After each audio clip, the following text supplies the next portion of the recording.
Welcome to Two Sisters. We're your hosts, Morgan and Raphael. Join us as we share our stories, insights, and the undeniable magic of sisterhood. It's like eavesdropping on your favorite sister's conversation, only we invite you to join in. Please keep in mind that we are speaking about topics that we relate to, but are in no way experts in these fields. And similar to the menstruation... I am in my menstrual phase. So this is clear. You're cramping, you're bleeding, you're bloated. Like, I look at myself and I'm like, dude, what is this person?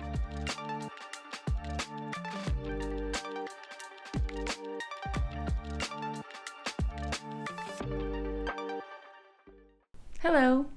Hi. We're back in Paris Yes. for the second time. June, this is summer season. Wedding season. Wedding season is officially open. I don't know about you guys, but We went to this amazing wedding in May. yeah, in Rome. Oh, wow. It was a dream. I think it was my dream wedding. Like, it's kind of what I'm going for also.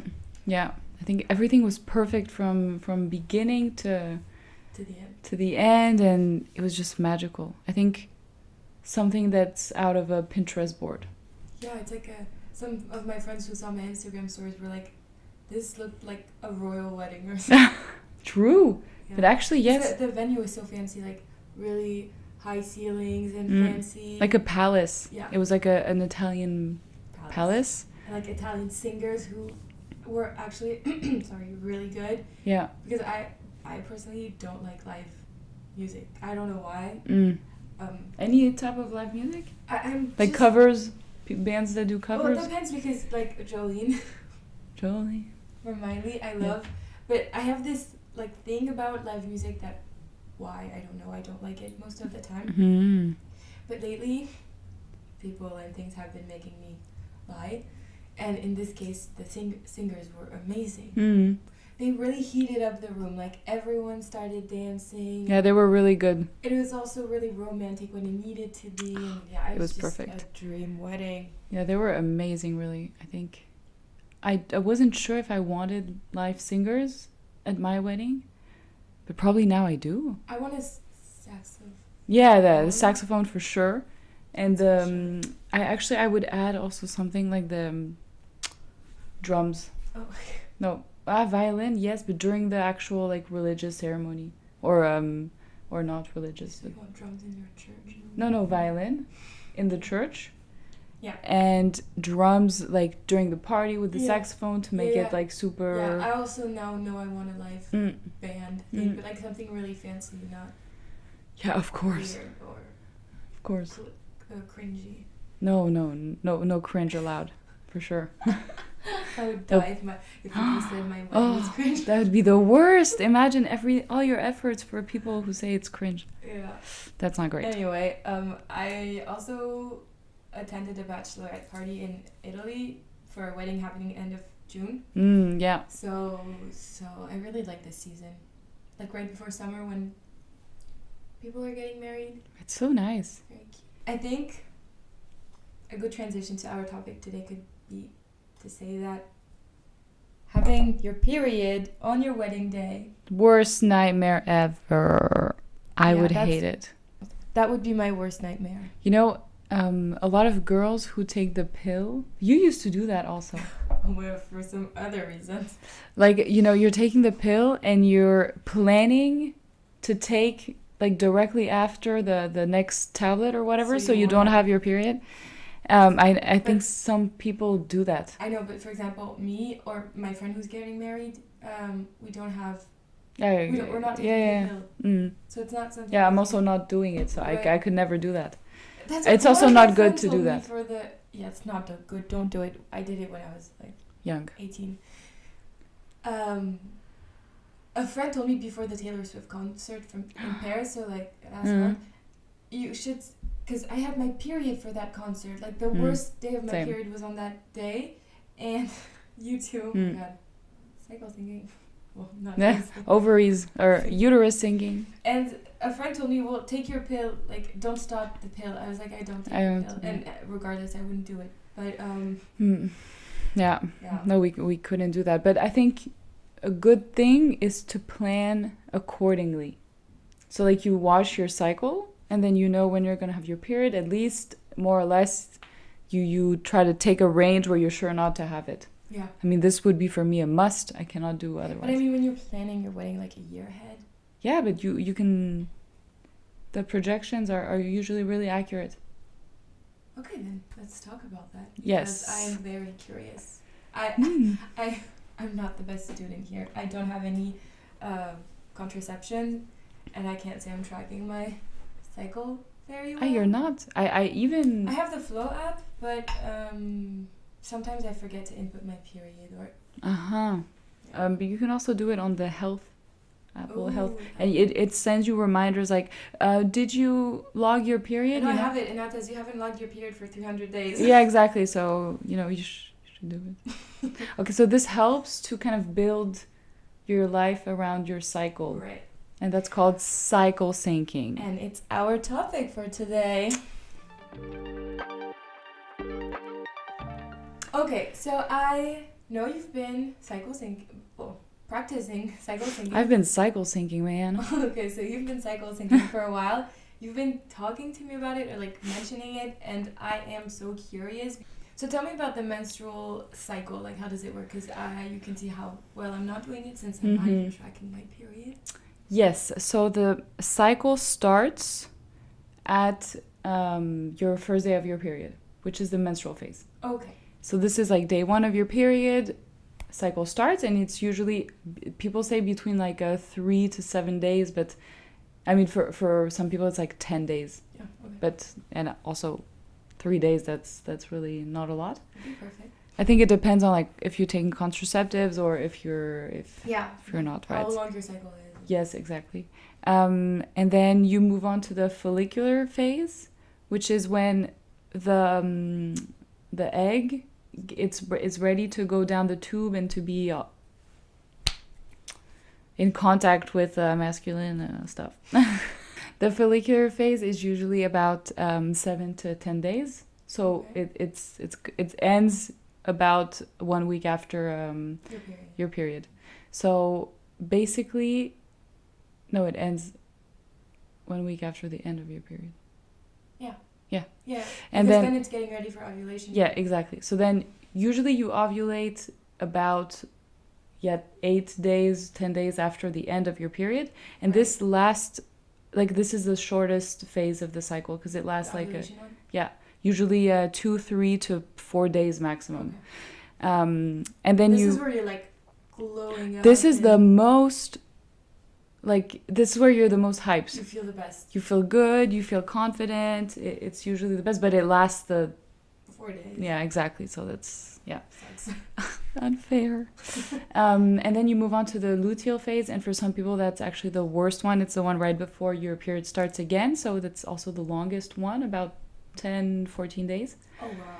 And then the thing is with the luteal phase that your body usually has like less hormones, like the happy hormones decrease. Tell me about it. And you're like, this is, you feel it when you're like less confident, you're sad, you're really emotional. You can start cramping a little bit before your period. You know, this feeling when you cramp like 6 days before your period or something. So that's usually like very high level, the 4 phases, right? Okay. All right, so now that we talked about really the 4 phases or what they are, there's different ways you feel in these 4 phases, right? I mean, how do you feel during 1 month of cycle? Okay, so I mean, you notice, right, some changes. So do we start with when I have my period, or like before I have my period? No, day 1. So I have my period, I feel like shit. Yeah.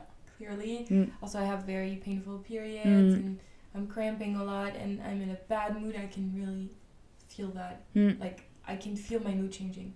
Yeah. I can feel that I feel so ugly, so, like, bad in my body and everything. I just hate everyone. It's pretty big for me, this phase, and also the one before, so the luteal one. Yeah. Then the follicular phase. Usually right after your period ends. Like, I know I feel better. I start to feel better. But I think I feel it more around ovulation. Yeah. Okay. I don't know if I can tell you right now if there's something I feel specifically in that phase. Okay. Probably, but yeah, I'd have to think more about it. So I start to feel a little better. My mood is better. I feel more happy, less ugly. And then, like, so at the end of that phase and as the ovulation phase is going on, I feel so great. Like, really good. I'm feeling myself. I do a lot of things, etc. And then I can totally feel when the luteal phase is happening. Yeah. The mood is bad. Down. Again, yeah. I feel really down, really Yeah. tired, annoyed, just all the negative feelings you can have, I have them. But I mean, it's not so bad. I mean, I've heard a friend telling me that it's so bad for her mood-wise. Yeah. She like kind of goes bananas. This happens every month. Wow. Yeah. I don't go crazy. I feel like shit. Yeah. And like, just you can talk to me, but it's just gonna. I'll be feeling like that. There's pretty much nothing anyone can do about it because it's my body. And as you said, it's happening every month. So it's mostly like that every month. Yeah. So then you try to like kind of make it go away and be nice and appear like you're good, but inside you're dying. Yeah. So that's really typical. I mean, that's classic, and this is really because you have different hormones that spike at different phases, and mainly the ones that create like happy feelings and then get the mood up are more like during the follicular and ovulation phase. So it's completely normal then that you have like a low energy, low mood, everything. I forgot to say the bloating, the cramp. Physical. The physical change. In addition to the changes in the mind. Yeah. I feel bloated. I feel huge. Yeah. Like my stomach literally. I always laugh and say I'm like 3 months pregnant, but like honestly, it's the case. Yeah. Your body is feeling different. My boobs hurt and my stomach is huge and So your body is inflamed. Yeah. And that's kind of, you feel it everywhere. Just everywhere in your body. Like I also feel it like, you know, upper body, my face sometimes feels like poofy and swollen. Puffy. Poofy dress. No, my face is like puffy, like my under eyes, I don't like it. Also, my hands. I feel like I do a lot of water retention, and this is explained by specific things. So, like for example, during your period, you can notice, of course, like you start cramping, you're very bloated, because everything down there is working a lot. It's like overworking. It's producing a lot. It's like shedding all the bad stuff, you know, all that. So like everything around your ovaries and stuff is just, it's like inflamed. Yeah. So this is what causes like bloating, also digestion issues sometimes. And that's why part of cycle syncing is to understand what is happening so that you can, for example, eat some foods that are like easier to digest and stuff. So how do you, like, what are you kind of mentioned it already, but what are the basic signs that you recognize which phase you're in, and so you know how to adapt it? So menstrual phase, I think, I mean, blood, yeah. You're bleeding. So this is clear. You're cramping, you're bleeding, you're bloated. You don't feel comfortable. Of course, some people feel super, like some people don't have this or not as affected. No. And by the way, lucky you, bitches.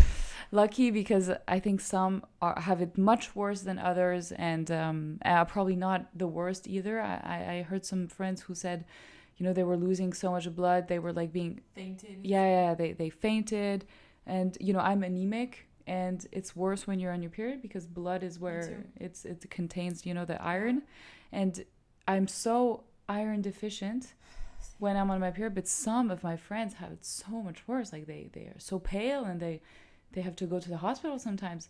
So that's really bad. So we all have that in a different way. So that's period phase. Then, you know, personally, I notice when I'm out of my period, of course, like there is less bleeding, but my stomach, even like 2 days, let's say the last 1-2 days of my period, I'm feeling better already.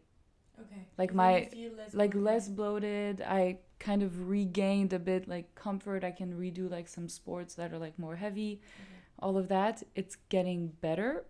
already towards the end of my period, and then follicular phase is usually the most, I think it's where for me it's really this phase where you can have the most normal life without any constraints, you know. You're good, you're not bleeding, it's everything's good, you're not cramping. And ovulation, actually, for me, I feel it also. I cramp a lot during ovulation, and that's normal. Some people feel it, others not. You can also bleed. It's possible to bleed. And that's exactly because when you ovulate, also your, you know, the egg is there. I mean, it's your body is working, you know. And when it's not used and it's being ejected, or so it's going out, this can cause bleeding for some people. I've had it I don't have it now since like a year, but I've had it before. Oh, really? And I asked my gyno, and he was like, yeah, all good, normal, like this is like a normal step, it can happen, you bleed for like a day, it's like light bleeding, of course, but it happens. And this usually during these 3-4 days, when that happened, I felt again kind of bloated and uncomfortable, and I didn't like it. And then I thought something was wrong, but some people have it like that. So for me, the follicular phase is really the best one. The best. Yeah, the best of the best. And then now I don't hurt so much. I hurt a bit. I cramp a bit during ovulation, but it's not like I don't bleed anymore, and I'm not so bloated. So it's also good. I have a bit of cramps, but they're not so big that I even notice them. Yeah, some people say that when you're aware, like that your body is hurting during ovulation, it's because, I mean, it's something people say, right? It's because you pay attention to it because you're ready to carry a baby. Okay, well. But I mean, I felt this like 2 years ago, and I was clearly not ready to have a baby. But anyways, that's kind of what people say. And then the last phase? The last phase, I mean, I personally notice it, you know, my mood is really going down. My self-esteem is so low. Oh, yeah. Like, I look at myself and I'm like, dude, what is this person? I saw some TikToks about, like, this Kendrick part of a song saying, I hate the way that you look. Oh, his new song, yeah. It's his Drake diss. Yeah. Yes, well, that's exactly it. And the person is singing it to herself in the mirror. Saying, I hate the way that you walk, the way you talk. Yeah. Like, that's how I feel in this with you. Exactly. I think that's the worst. And also energy-wise, you can feel it, you know. You don't really want to work out. Your muscles feel weak. You have less motivation to wake up and do stuff, also to work. You're like more foggy, you know. Can you imagine we are going through this monthly? Yes. And also something very different that I read, it's that men regulate, they have it on a daily basis. So basically it's like not at all the same phases or whatever, but their hormone levels change daily. Which is they're so inconsistent. Which is very different. But also then they have to cope with like mood swings for a very short time, for example. Someone was just explaining to that. But actually this is very interesting to me, so I will look more into that, because I'm curious to understand really the difference and what types of hormones are different when for men versus women. It's really funny because my ex would say, so my mood was probably changing, and he would say, are you gonna have your period, or do you have your period? And usually I would have it, or the day after, or I had it, and when he said that I would just go ballistic, like, leave me the fuck alone. Like, yes, so I'm on my period. He could tell when the first day of my period was because of how I was acting. Kind of crazy person. Yeah. So that's kind of how you recognize the different phases. Okay, so now what can we do to feel better during each of these phases? Because I know there are some like tips and tricks, which food to eat, what workout to do, what workout not to do. Exactly. Because me to this day, my life, my routine, what we were talking about in the last episode, it doesn't change when I have, depending on each phase. I work out the same week, each week. I eat pretty much the same weekly. Yeah. But I know there are some things we could do. So let's talk about it.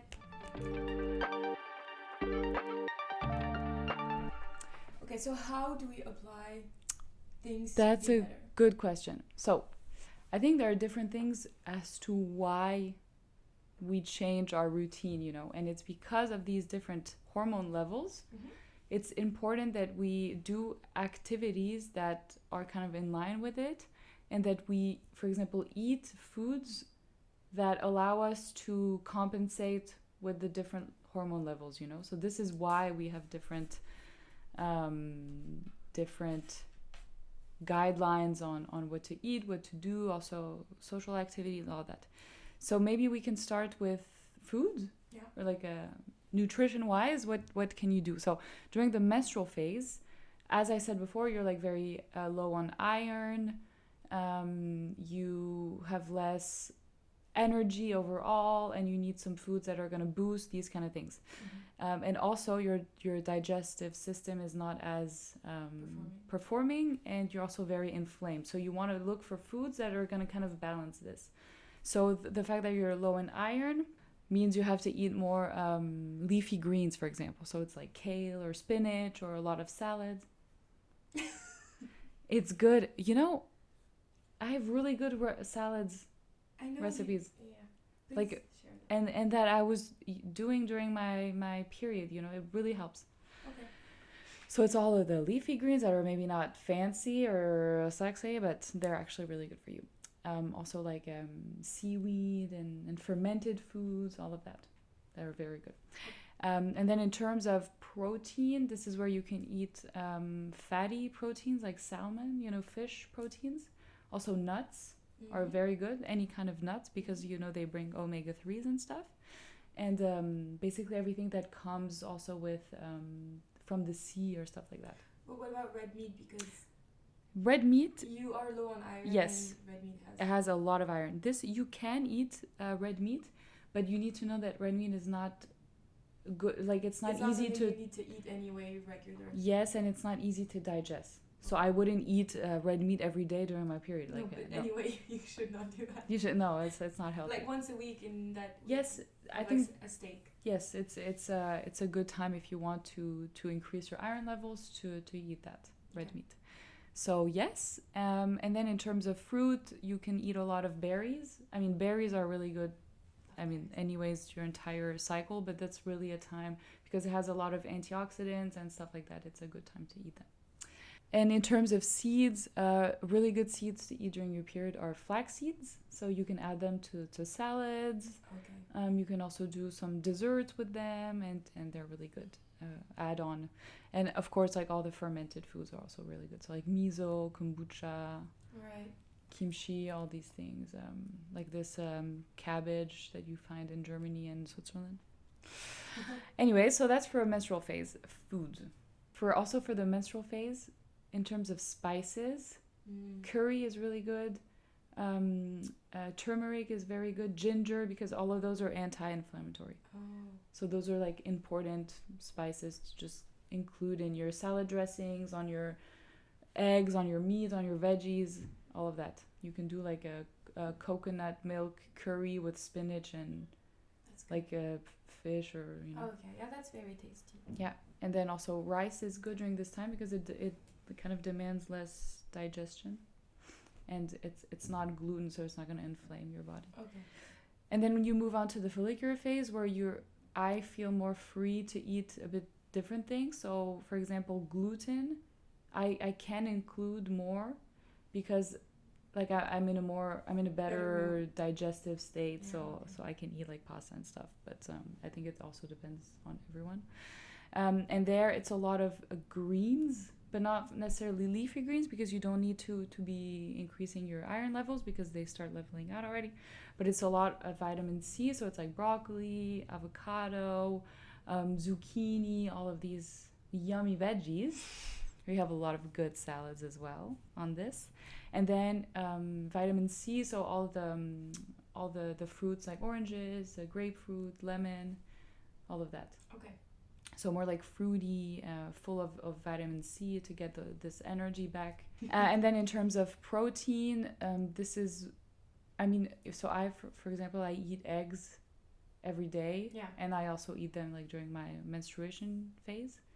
But a good time to start eating them is also during the follicular, because it brings like different stuff. Okay. So this is kind of where you eat eggs and light meat, you know, White like meat, yeah. like white meat, like a chicken or turkey, or you know, like not no beef. No beef. No. No beef. I mean, beef is good. You should never eat it too much, yeah. And then you move to the ovulation phase, and there I usually eat a lot more of. I think it's kind of this for me. It's kind of the same as the follicular phase. So I do again eat like more carbohydrates and stuff, and still vitamin C, and yeah. I mean, there I'm a bit more flexible. I don't really stick to one. So the ovulation phase and the follicular phase, they're quite similar in how in hormone levels. Although I think during ovulation you have like a spike in testosterone, and that's why you have also more energy, masculine energy. And I personally don't really make a difference between the ovulation phase and the follicular phase in terms of what I eat. So I stick to like white meats like chicken for protein. I also love lentils, so it's like the coral lentils or orange lentils, or however you call them. I mean I eat a lot of spinach still, right, or like salads, and I eat maybe during the ovulation phase you can eat also more cabbage or sprouts or whatever. And then in terms of fruit, more exotic fruits, like kiwi, pineapple, papaya, passion fruit. Oh, I love passion fruit. Me too. All of that, and yeah, you can stick to your classic intake of nuts and all of that. And then moving on to luteal phase, so here energy levels are also beginning to be down again. Similar to the menstruation phase, you can eat, you know, iron enhancing food. So you're back to like spinach or beef and stuff like that. I stick to also like turkey and chicken and stuff like that, because I think they're easy to digest. But for example, during my actual period, I don't really eat some. I prefer fish or like salmon and stuff. Yeah, I'm not like in the mood for meat. Yeah. So too aggressive for us. Kind of, yeah. And then good veggies to eat right before your period are also like all the pumpkin, butternut, you know, squash. Wait, but isn't this super hard to do according to seasons? Yes, it is. So another point is you should always eat seasonal foods, right? So if, for example, you're not in fall or winter, you're not going to eat pumpkin, but you can eat different foods that are going to prepare your body for all this bloating and stuff. So like celery, foods like that. Also apples are good. Cilantro is also a really good herb to put like it on all your salads. I mean, we eat it we eat so much cilantro, we love it. But stuff like that, of course. And then for the potassium intake, you can eat a lot of bananas that prepare you then for the menstrual phase. So that's in terms of food. And then another key point to cycle syncing is kind of the activities that you do. Oh, right. Yeah, Mom always says you shouldn't be working out when you have your period, for example, or doing abs. Yes, so this is... I practice pole dancing and I do abs. So why not like ab workout is just because it creates more inflammation in an area that's already in pain. Working a lot and it's in pain, it's already inflamed. So usually when you're on your period, it's good to have like very low impact exercises. You can do yoga or Pilates, anything that then makes you feel kind of good. But that's like smooth. But smooth, like not intense. Don't do like HIIT workouts during your period, you know, like that. You actually don't have even feel this. Exactly. You don't have the strength. Don't have the energy levels to do that. So usually your body prefers like smoother, because it needs, like your muscle need the energy to also regenerate kind of. Yeah, So get you going for the day. yes, so like walks to reduce bloating or cramping, and then yoga is good, Pilates is good, any other sport, I don't know what other smooth sports there are, but this is usually what I do. And then during follicular phase and ovulation phase is where energies tend to go back up. So then I would go back to the gym and do like weights. So I don't lift during my period, and even during my luteal, not really. So I go back to the gym and do like weightlifting, during follicular ovulation phase, and then you can do also more like intense runs or hikes, or really something that is more intense on your body, because then it has the energy to kind of regenerate and accept this level of intensity. Okay, but what about like other than working out?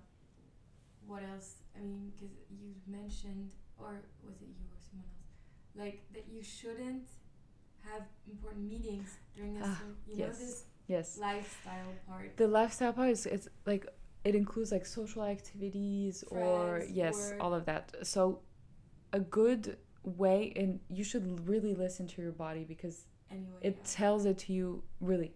Like for me, I just know that, for example, I don't want to do like a networking event when I'm on my period. Like I don't want to be and talk to people and be like super open. Like I cannot. I don't feel really well. Just not. So this is really something. If you listen to your body, it's gonna tell you to really slow down. Maybe be more at home during your period, or have like a dinner with a good friend where you don't have to use like too much energy, or just chill, or do things that don't require so much energy. And then during follicular and ovulation, this is really when you even want to like go out more, and you want to mingle, and you want to go talk to people. Exactly. Sister telepathy. And in terms of like work, this is very hard. I know. I'm not saying it's impossible. I know that people can do it, or they know how to do it. I personally, this part, I still didn't fully get to it. I'm not able to apply it. But for example, a big company events, I mean, I wouldn't have them, I don't even want to have them when I'm on my period, for example. I know. You don't, And then, for example, very important meetings that you have to present, for example. This, energy-wise and, confidence-wise, you will be the best version of yourself during follicular and ovulation phase. So if you have like a huge meeting, you're going to present, you're going to host, you're whatever, you'll feel better if you do it during your follicular or ovulation phase, because you just have those hormones that allow you to be more confident. You might perform better. Exactly. Okay. So that's kind of but where... of course you can't adapt like your work week. No. You can try to, but you can't like skip a meeting because you have your period, and tell your boss, hey, I'm bleeding out. I need to excuse me, do this meeting next week. I'm not gonna make it. We have to change. Because I don't want to. Yeah, exactly. So bye. No. Yeah, it's hard to apply actually in real life. The work part is really hard to apply in real life. Yeah. But it's actually, for example, when you're some women are really hurting during their period, or they don't want to go to the office, or they'd rather just sit at home with like a warm bottle. This, I think we should more and more listen to our body. If you don't want to be at the office and then talk to everyone and then be in an uncomfortable position, you should just stay home and do it right. So this is you're already not saying you don't want to work at all. Just be comfortable. Exactly, just be comfortable. So this is already slowly getting into cycle syncing.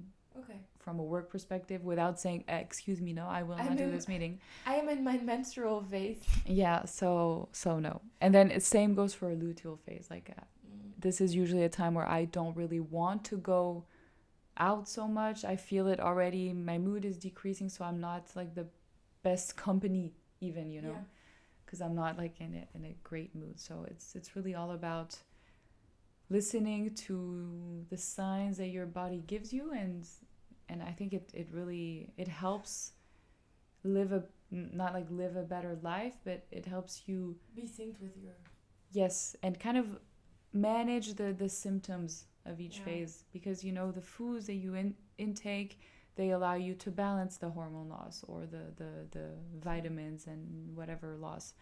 The social activities where they allow you to be more with yourself or to take advantage of all your energy during ovulation and stuff like that. So I really enjoy doing it, and I would love to do it more.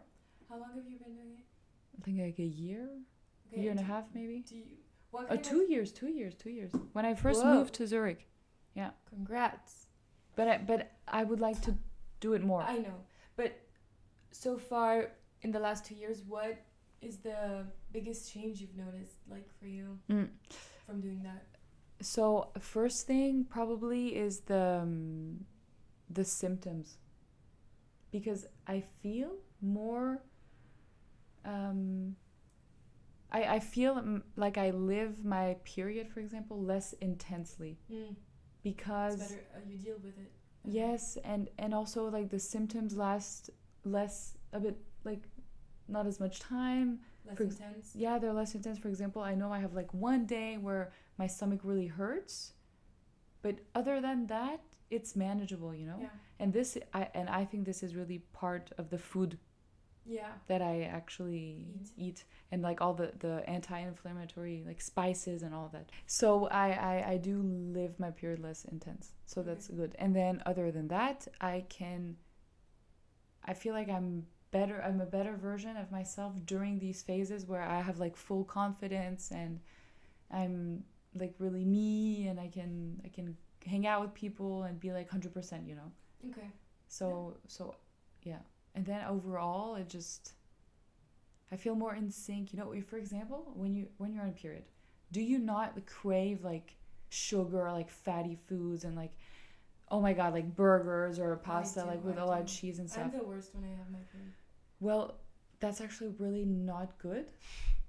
No, but to eat these things, it's not good for your body. Because, for example, if you eat too much like salt or like processed foods and they have a lot of salt, it's going to dehydrate your body, and you're going to do like a lot of water retention. Yeah. And actually your body doesn't need this because it's already going through like an immense like activity and stuff, you know. So I think it just helps to have like better habits and then feel better in your body. And also mood-wise, take advantage of when you're feeling like the best, glowy, and yeah. Also, did you know that fun fact, during your ovulation phase, apparently, is when your face is the most symmetrical. Yeah, I read that. That's crazy. That's crazy, no? Like, take some pictures of yourself and look. I'm gonna do it this. Yeah. Well, I'm just like finishing my period, so I will take a picture now and then. Yeah, I think I'll try it, because wow, if that's true, then it's crazy. It's crazy. It's slight changes, right? But I think it's because you know, all the puffiness goes away from your period, and I don't know, but like the circulation is better, and yeah. I think it's crazy how many changes our body goes through in 1 month. Yeah. How crazy. And like every single month it's eat, sleep, repeat. Yeah. So. And I really think the whole point of cycle syncing is just to make it more, it's easier it's easier to cope with these changes, and then you kind of limit those PMS syndromes. Yeah, I think the what we should take out from this is to listen to your body anyway. Yes. Regardless. Yeah. Just listen to yourself all the time, because your body knows what you need, and it'll ask. Yes. The body is a full expression of. Yeah. I mean, it gives so much information. It is our home. Yeah. It's like when you have too much acne, or like for example, hormonal acne is like a yeah. I lower. used to have that. I had so many like acne here, and I was like asking my mom why, and that's it hormonal. was hormonal from food I was eating and stress and all these things. Yeah, and like really, I had like almost cysts when I was younger, like on my neck and lower face, right before my period all the time. Yeah. and I usually have like not such a great skin texture during my luteal phase actually. And then now, like at the end of my period and back into follicular, like my skin is like usually super smooth. Glowy and then my under eyes are like my dark circles are less because I'm like now better with iron and stuff. And so it's just watch, listen to what you need to your body. And of course, it's like super hard to be in full sync. Yeah. I mean, I know it. I'm also not doing it. So in reality, I think it's hard to be in full sync. Yeah. Because of daily things. Probably. Yes, and you know, everyone has, you know, also stuff that happens. You don't plan for it. I mean, it's, you know, whatever. You cannot control everything. So I think that's fine. Personally, I would like to be more diligent or do it better. Let's see if I can make that work also with my job and stuff. But for me, that's really important. So I'll keep you posted if I can do a better job at it. Yeah. And if someone has other tips to, especially with this like work environment, please share, because for me it's a bit How do you guys handle that? Do you do it? Do you kind of do it? Do you want to do it? Are you not interested at all? Do you have like also like friends who kind of promote this, or I mean, because some people are not even aware of it, you know? And well, I wasn't. I wasn't aware for a long time. I've been now because first mom told me you were doing it, and then we started talking about it. Yeah. But I guess I have to start now. I really want to listen to my body more and kind of sync this whole thing, so I can deal with my mood swings and all these changes in my body better and have a more comfortable month. Yes. Months, because it happens every month. But I really want to try. I want to start. I will be coming to you for tips. Mm-hmm. I will be searching the web. Yes, the web has everything. Yeah. But it's very interesting, and I'm glad we got to talk about that, because I learned a lot, and it really makes me want to try this out. Yeah. And remember, a little goes a long way. Like, even if you do it one step at a time. Yes, it's pressure. Much better for your body anyways. Yeah. Cool. Well, thank you. Yeah, no worries. I love talking about these things. So I know. Yeah, and I'm going to be reading more and learning more about it as well. So yeah, if you have books you recommend also. Yeah. Oh, yes. Anything. Please. Yeah, and we can also share them with everyone afterwards. Yes. So thank you. Sure. And we talk next month. See you next month. Bye. Bye.